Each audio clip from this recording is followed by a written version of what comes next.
जय साई राम जी की, जय साई राम जी की, जय साई राम जी की। आज हम वही महाप्रभु जिसको संत बोलते हैं, जिसको फकीर बोलते हैं, जिसी को राजा दी राजा सच्चिदानंद सदगुरु बोलते हैं, आज मैं वही महान शिरडी साईं बाबा का बारे में मैं बोलूँगा। और उनके जो प्रेरणा मुझे मिला है, मेरा अनुभूति में आपको इसी माध्यम से बताऊंगा, वो चमत्कार में बताऊंगा। उनके हर मेरे शरीर में, उनका कोन कोन में, रोम रोम में कैसे मेरे को वो आश्चर्य चमत्कार हुई, मैं आप लोग को सब इसी माध्यम से बताऊंगा। आपको तो पता होगा, अहमदाबाद नगर का, महाराष्ट्र का एक जिला में, जहाँ प्रभु जी की आविर्भाव हुई थी, लेकिन आज तक उनको कहाँ से, किसी गांव से जन्म हुआ वो कथन तो पता ही नहीं है। लेकिन ये विश्वास है 1838 में प्रभु जी की आविर्भाव उसी गांव में हुई थी, जो गांव का नाम था अहमदाबाद डिस्ट्रिक्ट में एक छोटा सा गांव।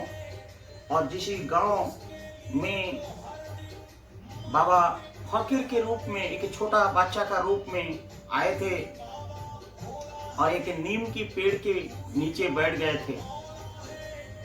और इसको तो सबको पता होगा कि उनकी जो देहांत हुई वो 1918 विजयादशमी 15 अक्टूबर को हुई थी।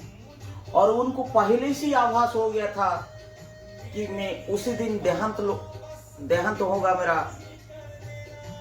उनकी जो चमत्कारी है, और उस जगह में जहाँ नीम का पेड़ के पास जहाँ बैठते थे, अचानक वो 3 साल कहीं डिसअपीयर हो गए। और फिर 3 साल के बाद जब आए, बाबा वहीं पे परमानेंटली रह गए। और उनको शाही मतलब गौड़ के नाम पे पुकारा जाता है। वो संत है, वो फकीर है, वो सब धर्म का मानते हैं। उनकी कहना है, उनकी बहुत बड़ा बात है कि प्रभु जी बोलते हैं, साईं जी बोलते हैं, अल्लाह मलिक, गॉड इज मास्टर। श्रद्धा सबूरी, क्या श्रद्धा है ये। और दूसरा बोलते हैं सबूरी क्या है। और तीसरा इन्होंने बोलता है सबका मालिक एक है। वो जोगीराज है, वो सच्चिदानंद है, वो साईनाथ है, वो परम ब्रह्म है, वो फकीर है, वो संत है, वो अवतार है, भगवान भेजा हुआ कलियुग का एक अवतार है। सब वो बोलते हैं कि श्रद्धा सबूरी, ये मंत्र लेके चलिए। क्या श्रद्धा? स्नेह, ममता, प्रेम, भाईचारा, एकता। इंसान होता है, कोई हिंदू, मुसलमान, सिख, ईसाई नहीं होता है। हम सिर्फ नामकरण करते हैं, वो प्रेम भावना में चलिए। पुकारने का उच्चारण खाली बदल जाता है। भाईचारा रखो, प्रेम रखो, आनंद रखो, मान रखो, संस्कार रखो, समृद्धि रखो, विकास रखो, प्रगति करो, दूसरों को मदद करो, दूसरों को दान करो, धर्म करो, कर्म करो, नियत करो, डिवोशन करो, डिटर्मिनेशन करो, डेडिकेशन करो। ये है श्रद्धा का अर्थ। एक हाथ में श्रद्धा, दूसरा हाथ में सबूरी। ये सबूरी क्या है? कोई भी काम मन को काबू रखो, मन को नियंत्रण में रखो, शांत रखो, पेशेंस रखो, धैर्य रखो, धैर्य रखो। अपना तकदीर को जितनी आप काबू में रख सकते हैं उसको रखो। किसी से आड़ामेंट नहीं करना, आरोगेंसी नहीं करना, अनसेफ बिहेवियर नहीं करना, किसी को अंडर एस्टिमेट नहीं करना, छोटा बड़ा नहीं समझना। ये है सबूरी। ये जो श्रद्धा सबूरी की मंत्र लेके प्रभु जी कोने कोने में सारा विश्व में उनकी प्रचार आज हो रहा है। वो प्रभु संत, वो फकीर, वो ऐसा है कि बाबा है, चमत्कारी बाबा, जो नीम का पत्ता को जो मीठा बना दिया था और रामनवमी के दिन दिया में जब उनको दिया का तेल नहीं मिला, वो पानी में सारिया दिया को जलाने शुरू कर दिया। ये चमत्कारी संत, ये फकीर, ये बाबा, ये राजगुरु, ये सच्चिदानंद, ये संत, ये फकीर की जो महिमा क्या बोलो। जो जगह में उन्होंने बैठे हैं वो एक मस्जिद था और वो मस्जिद को द्वारिका मई के नाम पे उनको प्रचारित कर दिया और द्वारिका मई का नाम पे आज वो सब कोई जानते हैं। और कहावत ये है, कहावत है, प्रभु बोलते हैं हमेशा, मैं केवल भगवान का दास हूं, मैं केवल भगवान का दास हूं और भगवान का बिना अनुमति में मैं कुछ भी नहीं कर सकता हूं, मैं कुछ भी नहीं कर सकता हूं। ये उनकी जो कहावत है कि मैं केवल भगवान को विचार, भगवान का धर्म, भगवान का अनुमति से मैं आगे चलता हूं। और मैं आप लोग को सबको बोलता हूं, भगवान को पुरस्कार करो, भगवान को प्रार्थना करो, भगवान का शरण में जाओ। ये भगवान ही आपको रोशनी देंगे, रास्ता देंगे, आशीर्वाद देंगे, धैर्य देंगे, सबूरी देंगे।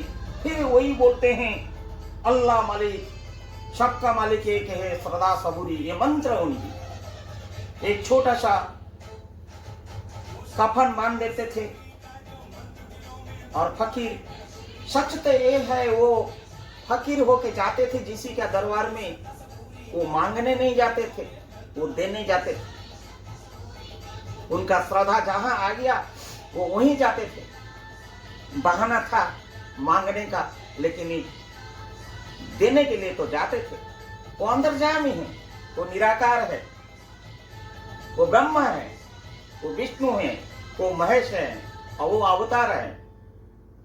उनको सब पता हो जाता था। मिट्टी को ऐसे पकड़ लेने से सोना बना देते थे फकीर जी। उनकी 4 आरती होता है आज भी। उनको जो विजयादशमी के बाद जो समाधि लेने के बाद 4 आरती होता है, शायद आप लोग को पता नहीं होगा। एक है उसको बोलते हैं कक्कड़ आरती, जो सुबह सुबह होता है 4:30 बजे के आसपास में, और एक होता है मध्याह्न आरती, वो 12:30 बजे के बाद होता है, और एक है धूप आरती जो सायंकाल में होता है, और एक होता है सेज आरती जो स्वयं को जाने से पहले होता है, वो नाइट में होता है, करीब 10:30 बजे होता है। 4 आरती उनके पास होता है। और उनकी समाधि जो होता है द्वारका मई में होता है। और उनकी 5 मंत्र था। क्या मंत्र था? वो 5 मंत्र था प्रभु जी की। ये प्रभु जी की 5 मंत्र था। उनका था डेडिकेशन, उनका था डिवोशन, उनका था डिटर्मिनेशन, उनका था डिसिप्लिन, और उनका था डिस्क्रिमिनेशन। बड़ा छोटा कोई दुनिया में नहीं होता है। ये जो 5D की मंत्र आज हम बोलते हैं साइंस में, लेकिन ये साधु ने, संत ने वो बताए थे। और उनका गुरुवार के दिन में खिचड़ी की प्रसाद होता है। और ये कहावत है, द्वारका माई को प्रति गुरुवार का दिन में लाखों, हजारों, 100 या 1 कोई भी भूखा नहीं जाता है। वहां पे अन्न प्रसाद दिया जाता है, खिचड़ी बंटन होता है। और स्वयं बाबा ने द्वारका माई को उस दिन आते हैं श्रद्धालु को दर्शन देने के लिए। उनकी देहांत के बारे में लोग को पता है, लेकिन उनका उत्पन्न कहां से हुआ, कौन सा गांव से आया, बहुत सारी कहावत है। बहुत सारी कहावत है कि उनकी जो जन्म कब हुई और कहां से हुई, क्यों उनको सदगुरु कहा जाता है, ये बहुत रहस्यमय है। और बोलते हैं कि ये दत्तात्रेय देवता का एक अवतार है। दत्तात्रेय देवता की एक अनुरूपक, एक अवतार का रूप में वो आए हैं। लेकिन उनको श्री साई सच्चिदानंद के रूप में, सदगुरु के नाम पे, संत के नाम पे, ये बहुत प्रकार में उनका अनेक नाम में पुकारा जाता है। मैं ये सब आज नहीं कह के उनको खाली इतना मैं कोटि कोटि नमन करता हूँ ये राजाधिराज राजगुरु को, सच्चिदानंद को, कि मेरे साथ क्या अनोनी घटना हुआ था। आइए, मैं वो जो छोटा गांव में जिसको पथरी करके बोलते हैं, जहां उनकी जन्म है और जहां वो लोग बोलते हैं कि वो पथरी गांव में जन्म हुआ था। कोई बोलते हैं तमिलनाडु में जन्म हुआ था, चाहे उनका कहीं पे भी जन्म हो। कोई बोलते हैं कि कोई एक नाविक, उनको नाविक के परिवार में जन्म हुई थी। कोई बोलते हैं वो तमिलनाडु का छोटा सा गांव से जन्म हुए थे। लेकिन सटीक आज तक किसी को भी पता नहीं है। लेकिन ये तो सत्य है कि प्रभु ने जब से उनको बचपन से देखा गया, वो के नीम के पेड़ के पास, जैसे हमारा जगन्नाथ प्रभु नीम की दारू से ही बनते हैं, ऐसे ही वो नीम के नीचे ही बैठ के संन्यास में मग्न रहते थे, ध्यान में मग्न रहते थे। कितनी सालों चला गया, कितनी सालों चला गया। प्रभु सबका उपकार करते गया, आशीर्वाद करते गया। मेरे साथ जो हुआ कहानी मैं अगर नहीं भी बोलूंगा, आप लोगों का माध्यम पे दूसरों लोग को ये कहानी पता नहीं चलेगा। एक दिन प्रभु जी की बारे में मेरे को कुछ मालूम नहीं था, कुछ मालूम नहीं था।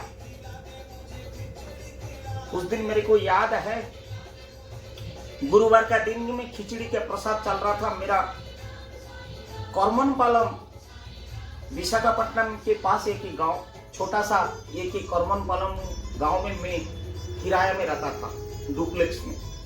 और वो जो डुप्लेक्स में मैं रहता था, मैं कार लेके मैं जब 8:30 बजे ऑफिस निकल रहा हूँ और देख रहा हूँ एक बाबा जी की एक मंदिर है और बाबा जी के बहुत सारे फोटो लगा हुआ है और बहुत सारी गाड़ी घोड़ा है। इतना गाड़ी घोड़ा है, गुरुवार का दिन था और मेरे को तो आइडिया नहीं था वो क्या होता है, बाबा क्या होता है, क्या है क्या नहीं है। तो वो ऐसे करके वो बाबा का चिन्ह था, जैसे प्रभु जी की ऐसे ही थे, बहुत सारी चित्र विचित्र। और मेरा गाड़ी जाने के लिए रास्ता ही नहीं था। मैं एक आदमी को बोला कि एक भाई क्या हो रहा है, नहीं आपको पता नहीं है आज बाबा का दिन है, दरबार खुला है, आओ खिचड़ी खा के जाओ। काय का बाबा? तो बोले कि अरे साईं बाबा। अरे कौन सा साईं बाबा होता है यार, हमको तो पता ही नहीं है। तो उसके बाद मैं बोला कि यार बाद में आऊंगा करके मैं वो आदमी को बोला थोड़ा गाड़ी तुम सरका दो, मैं निकल जाऊंगा मैं कार लेके।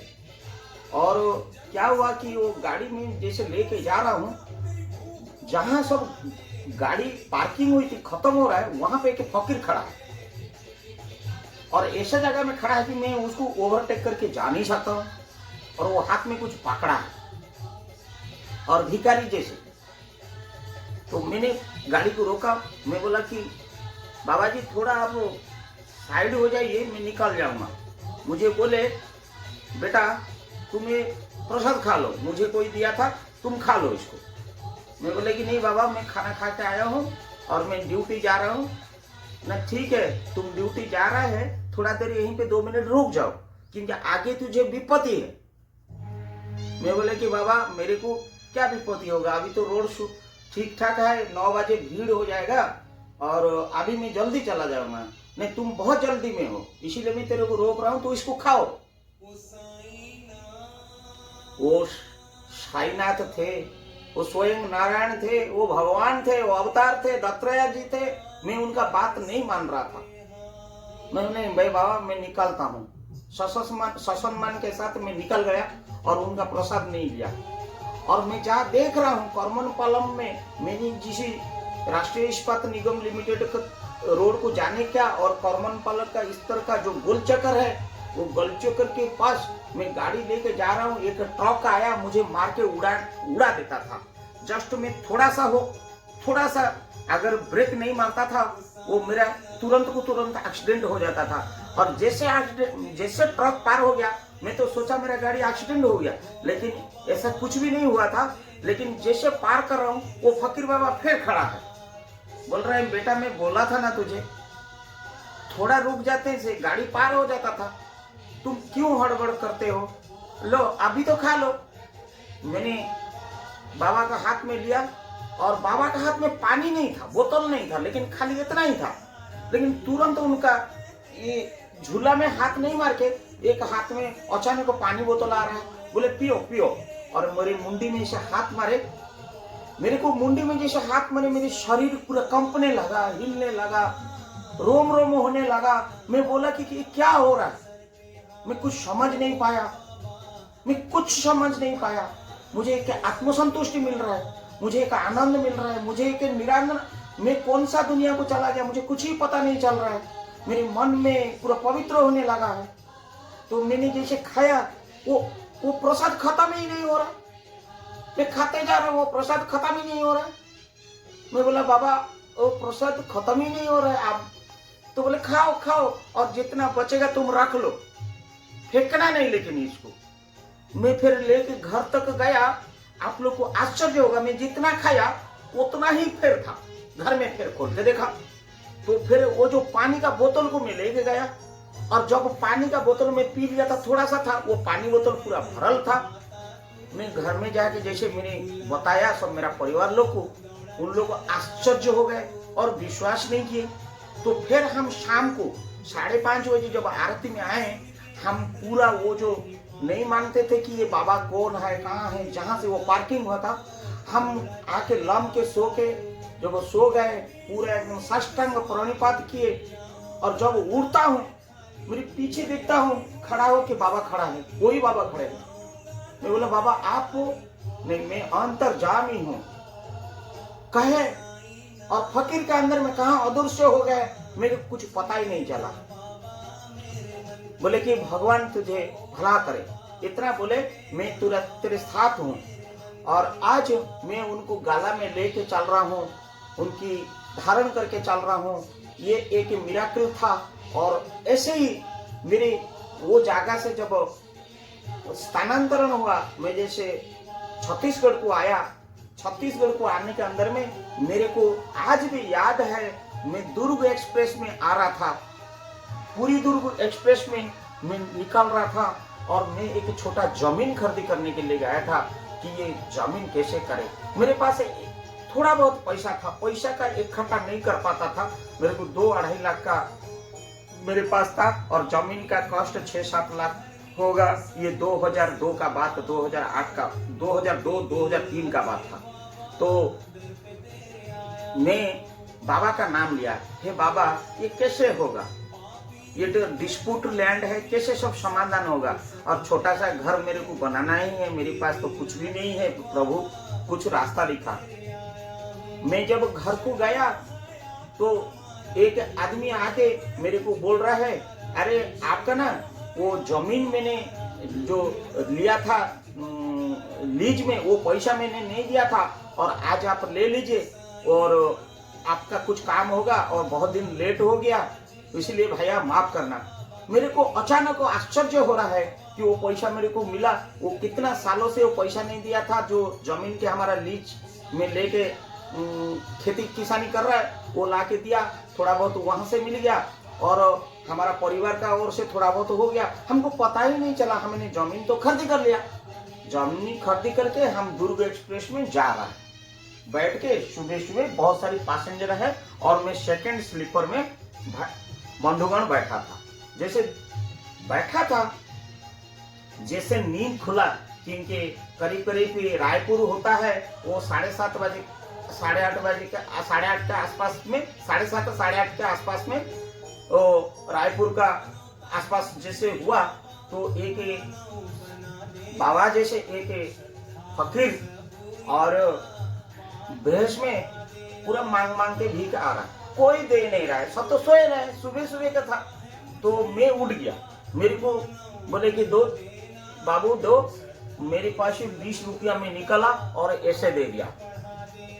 और उस समय जैसे वो बाकी अड़ोस पड़ोस सब उठ गए थे, अगल बगल वाला सेकंड स्लीपर में तो आपको पता होगा मिडिल ब्रथ होता है, अपर ब्रथ होता है, साइड होता है, साइड अपर होता है, सब उड़ गए थे।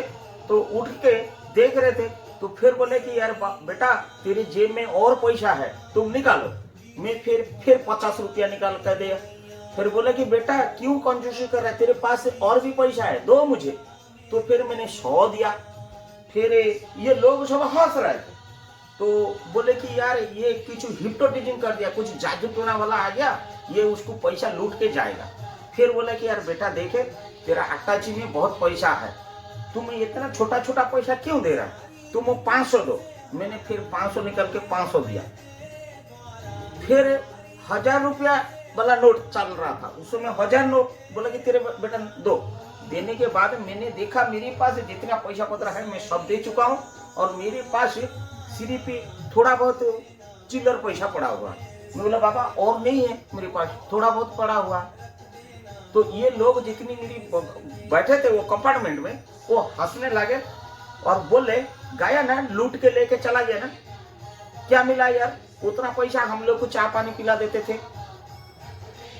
हे बंधुगण श्रोतागण, जो मेरा जीवन का जो मिराकिल मैं बता रहा हूँ, ये कोई कहानी नहीं है, ये सत्य मेरे साथ घटा हुआ है।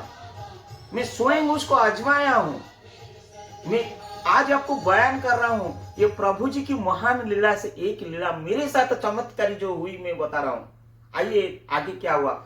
मैंने जैसे पैसा पत्र लेके गए, मैं बोले हे प्रभु मैं तो ऐसे ही कल भिखारी था, आप ही अरेंज कर दिए थे और आपका ही ये शायद साक्षात दर्शन हो रहा है, सुबह सुबह मुझे ऐसा अनुभव हो रहा है प्रभु, मुझे अनुभव हो रहा है। और प्रभु वो जगह में छोटा सा घर कैसे बनाऊंगा, उसका व्यवस्था कुछ कर दीजिए ना प्रभु। और मेरे पास तो पैसा नहीं है, मैं फिर इतना दूर कैसे भी ऑटो में जाऊंगा। अच्छा चलो कोई बात नहीं है, वो बाबा कुछ करेंगे नहीं तो पैदल 5 किलोमीटर चला जाएंगे, और क्या है, चिल्लर पैसा में क्या होगा, 5-10 रुपया तो पड़ा था। और मुझे ऑटो भाड़ा चाहिए करीब 50 रुपया से 100 रुपये के आसपास में, डिपेंड करता है ऑटो वाला कितना लेगा। तो उसके बाद क्या होगा, आप लोग को हंसी आएगा। हम जब कि भिलाई पावर हाउस करके एक छोटा सा स्टेशन है, मतलब वो दुर्ग स्टेशन, पहले हम जब उतर रहे हैं, वो पर्टिकुलर जो मेरे से पैसा लिए थे वो बाबा खड़ा है। जब खड़ा है मैं बोला बाबा आप तो ट्रेन में आते थे, और वो भी रायपुर से पहले वाला स्टेशन में। बाबा मैं तो अभी उतर रहा हूँ, ट्रेन अभी आया, आपके कब कौन सा गाड़ी से आके पहुंचा। मृदु हंस के बोले बेटा तेरे पास पैसा नहीं है ना ऑटो के लिए।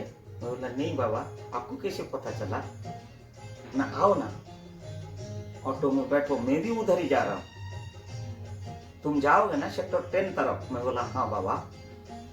हमारा वो ऑटो में बैठे, मेरे को वो सौभाग्य हुआ, वो प्रभु का वो लीला, वो महान दृश्य लीला, अदृश्य लीला नहीं दृश्य लीला मेरे संग गए। और मुझे अनुभूति हो गया था कि बाबा मेरे साथ जा रहा है, मेरे को यह अनुभूति हो गया था कि बाबा मेरे साथ जा रहा है। कि जैसे मैं उतरा सेक्टर 10 में, वो मुझे जितना ही पैसा लिए थे उससे कहीं गुना पैसा उनका झोली से मेरे को निकाल के दिए। मैं वो पैसा को जैसे ऐसे रखा, मेरे को बोले बेटा यही पैसा से तेरा घर हो जाएगा, तो चिंता मत करो जा। और जैसे मैं गया, मैंने मेरा ड्यूटी किया। 2 महीने के अंदर में मेरी एक दोस्त मुझे फोन कर रहा है, अरे प्रमोद। मैं बोला कि हाँ दोस्त बोलो मनोज, ना मेरा पोस्टिंग हो गया है वो डिजाइन डिपार्टमेंट में उड़ीसा में, तुम आ जाना, कोई भी काम होगा मेरे को बताना। तुरंत मेरा बिल्डिंग प्लान अप्रूव हो गया, तुरंत को तुरंत, कुछ करने की नहीं, एक को पैसा की जरूरत नहीं। ऐसे प्रभु की लीला में वो छोटा सा घर मैंने बना लिया और मेरा परिवार को खुशी देखने लगा। और जैसे कंप्लीट हुआ वो दिन मुझे आज भी याद है, रामनवमी था। हमने सोचे कि आज गृह प्रतिष्ठा करेंगे। जिन्होंने मुझे इतनी सारी पैसा दे दिए थे हाथ में, उन्होंने आके हमारा दरवाजा में खड़ा है, मेरे घर के सामने। आज बोलने के लिए हिम्मत नहीं हो रहा है, इकट्ठा में हिम्मत नहीं कर पा रहा हूँ। बोल रहे हैं थोड़ा एक गिलास पानी दे दो, घर में कोई है, एक गिलास पानी दे दो, एक गिलास पानी दे दो। तो हम जब दरवाजा खोले देखे कि प्रभु जी फकीर की भेष में आए हैं। हम समझ गए थे कि प्रभु हैं, मेरी स्वयं नारायण है, अंतर्यामी है, साईनाथ सच्चिदानंद सदगुरु राजाधिराज परम ब्रह्म स्वयं आए हैं। मैं तुरंत दंडायमान हुआ। प्रभु बैठे। नहीं बेटा, मैं बैठने नहीं आया, गृह प्रवेश कर रहा है, पानी दे दो। पानी पिया। बोले कि बाकी पानी को लेके घर में छिटक दो, ये तेरा पवित्र हो जाएगा। हे प्रभु, मैंने जैसे उनको पानी रखा, मैं घर में सब लोग को बोला, बच्चे लोग को बोला, परिवार लोग को बोला कि ये प्रभु का सब लोग उनकी सानिध्य किए। और जब बोले कि सब घर में रहो, मैं जा रहा हूँ, हम बोले प्रभु कुछ जलपान। नहीं, कुछ आवश्यकता नहीं है, मैं आया था, कुछ इधर काम था। जैसे गए कहीं अदृश्य हो गए। और आज प्रभु का वो घर का आशीर्वाद से मेरी बच्चे लोग सब प्रोफेशनल होते जा रहा है और मुझे कोई कमी नहीं हो रहा है, और घर में कभी खाने का कमी नहीं हो रहा है। कहीं ना कहीं भगवान की आशीर्वाद बना है और प्रभु को शरणागमी हम लोग पूरा परिवार है। और प्रभु की ये जो चमत्कारिता, प्रभु जो संत की रूप में आते हैं और दया वर्ष के जाते हैं, मैं कह नहीं पा रहा हूँ। मेरे साथ अनेक मिराकिल है। और एक मिराकिल मैं बोलता हूँ, मेरे को एक इंटरव्यू देना था, कोलकाता को मैं गया। मेरा वहाँ पे अभिमन्यु के दोस्त है और मेरे पास थोड़ा पैसा पत्र का प्रॉब्लम था। मैं अभिमन्यु को बोला इंटरव्यू के दिन अभिमन्यु का घर में रह जाऊंगा। मैं अभिमन्यु को बोला अभी फोन करके मोबाइल दुनिया में, ये 2011 का बात है और गर्मी का दिन था, मई जून का था, पूरा कड़क गर्मी था। हे अभी मैं कोलकाता आ रहा हूँ, थोड़ा इंटरव्यू है और इंटरव्यू देने के दौरान रात्रि जापन आपका घर में कर सकता हूँ क्या? अरे ये बेशक तू आजा। इतना दिन के बाद दोस्त बोल रहा है आजा, मैं तेरे को इंतजार कर। कब इंटरव्यू है? नहीं, परसों इंटरव्यू है। तू चिंता मत कर, मैं छुट्टी ले लूंगा, तेरे को इंतजार करूंगा। मैं बोला यार इंटरव्यू कब होगा, क्या होगा, तुम क्या इंतजार करोगे? नहीं चिंता मत करो।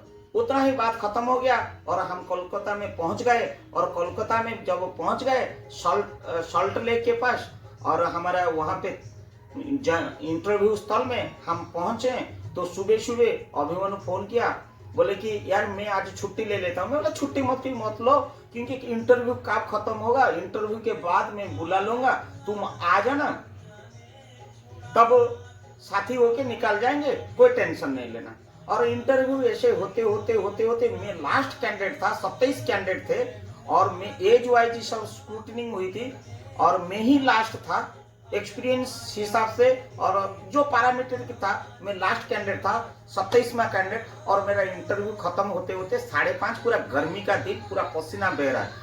और वो ड्यूटी गया, मेरा अभिमन्यु जो दोस्त है वो गया ड्यूटी। मुझे पता है दोनों का बात हो गया कि मैं ड्यूटी जा रहा हूँ, तो फोन करने से मैं ड्यूटी से आऊंगा, सीधा वो साथी होके घर निकलेंगे।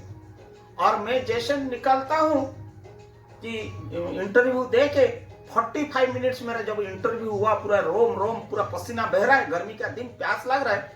मैं जैसे बाहर निकला वो बिल्डिंग के बाहर में देख रहा हूँ मेरा दोस्त अभिमन्यु मेरे लिए पसंदीदा थम्स अप, पूरा चिल्ड थम्स अप लेके खड़ा है। बोलता है यार पी तेरा काम हो गया है यार, पी। मैं बोला यार अभी 20 साल के बाद दोस्ती का मुलाकात, तू याद रखे हो कि मैं थम्स अप पीता हूँ, मेरा मैंने यही है कि पसंदीदा सॉफ्ट ड्रिंक्स। बोले कि अरे दोस्त हो तो कैसे याद नहीं रखूंगा, पी। अरे मैं बोला तेरा नहीं, मेरा मैं लाता हूँ ना, तू टेंशन क्यों नहीं, मैं तो पी के खड़ा हूँ तेरे लिए। मैं बोला तू तो ड्यूटी में था, तेरे को एड्रेस कैसे पता चला कि मैं यहीं पे हूँ? अरे छोड़ ना, मैं यहीं पे रहता हूँ, मुझे पता नहीं, मैं यहाँ पे कोने में रहता हूँ। मैं बोला ठीक है, तू पी, मैं ऐसे पी रहा हूँ, तेरा काम हो गया, तू आराम से पी, कोई टेंशन नहीं लेने का। मैं बोला कि अभी बहुत लोग थे, मैं तो 27 नंबर कैंडिडेट हूँ। अरे तू पी ना यार, तेरा काम हो गया, तू पी। मैं ऐसे पी रहा था, मुंह को ले रहा हूँ कोल्ड ड्रिंक्स पीने के लिए। बोल रहा है कि प्रमोद तुम यहीं में खड़े रहो। मैं तुरंत गया, यूं आया, क्योंकि उसका पैसा मुझे देना है दुकान वाला का, मैं नहीं दिया हूँ, तो मैं दे के आता हूँ। जैसे मैं पी रहा हूँ और वो जैसे पैसा देने के लिए गया, अचानक मेरा घंटी बाजने लगा। हेलो प्रमोद, तुम कहाँ हो? मैं बोला कि कौन? ना अभी बोल रहा हूँ। मैं बोला अभी? तुम तो मेरे को कोल्ड ड्रिंक्स दे रहा है, मैं पी रहा है। अरे मैं ऑफिस से निकला नहीं यार, क्या बात कर रहा है? ये कोल्ड ड्रिंक्स काय का कोल्ड ड्रिंक्स? क्या कोल्ड ड्रिंक्स? कौन सा कोल्ड ड्रिंक्स? तू कहाँ हो? पूरा कोल्ड ड्रिंक्स मेरा हाथ से भाई गिरा। मैं टेंशन में आया। मैं बोला कि ये प्रभु कहाँ आए थे? वो जगह से लेके मस्तिष्क में लगा रहा हूँ, ऊपर से फिर वो फोन घंटी फिर बाजने लगा। ऊपर से जो जहां इंटरव्यू दे के आया था वहां बोर्ड मेरे को बुला रहा है। अरे भाई वो तुम भाग गया क्या? नहीं नहीं नहीं, उनका पियन दौड़ के आ रहा है। अरे तुमको बुलावा आ रहा है। क्यों बुलावा आ रहा है? चलो मेरा इंटरव्यू तो कर। अरे बुलावा आ रहा है। फिर मैंने गया, मेरे को पूछा जा रहा है बोर्ड में कि हमारा बहुत अर्जेंट काम है, प्रोजेक्ट का काम है, और आपको 90 महीने का माहौल तो नहीं मिलेगा नोटिस पीरियड का, ओनली 30 दिन के अंदर में तुम जाओ, बढ़िया बिस्तर बांध के ये कंपनी में ज्वाइन करो। हे प्रभु, जो बोले थे कि तू पी, तेरा काम सब हो चुका है, मैं यहाँ पे कोने कोने में हूँ। और मेरा अभिमन्यु को ये सब बात जब मैंने बताया, वो स्टंड हो गया। मैं बोला प्रभु का ये दर्शन का मात्र से मेरी शरीर ही हर कोने कोने में प्रभु की लीला, ये चमत्कार। उनको केवल श्रद्धा रखो, उनके साथ प्रेम रखो, उनका शरणागच्छामी हो जाओ और उनका श्रद्धा ऑटोमेटिक आएगा। उनका बरसात इतना होगा, प्रभु का इतना लीला, इतनी अपार, इतनी करुणा, मेरे पास कोई शब्द नहीं है। ये मेरे साथ जो चमत्कारी हुई, मैं आप लोग का माध्यम से पहुंचा रहा हूं, और आपको अच्छा लगा बुरा लगा मुझे उससे कोई मतलब नहीं है, मुझे जानना भी जरूरी नहीं है, क्योंकि सबका मालिक एक है, अल्लाह मल्लिक है, श्रद्धा सबूरी, सच्चिदानंद, खिचड़ी प्रसाद का, महाप्रसाद का जो भोग लगाता है, दरबार में लगता है, आज सारा विश्व उनको पूजा करता है। एक फकीर को, एक संत को, एक अवतार को मैं आपके ओर से और मेरे परिवार का ओर से, मेरे शरीर के ओर से, मेरे आत्मा का ओर से मैंने उनको श्रद्धा सुमन के रूप में कोटि कोटि नमन करता हूँ, साष्टांग प्रणाम करता हूँ।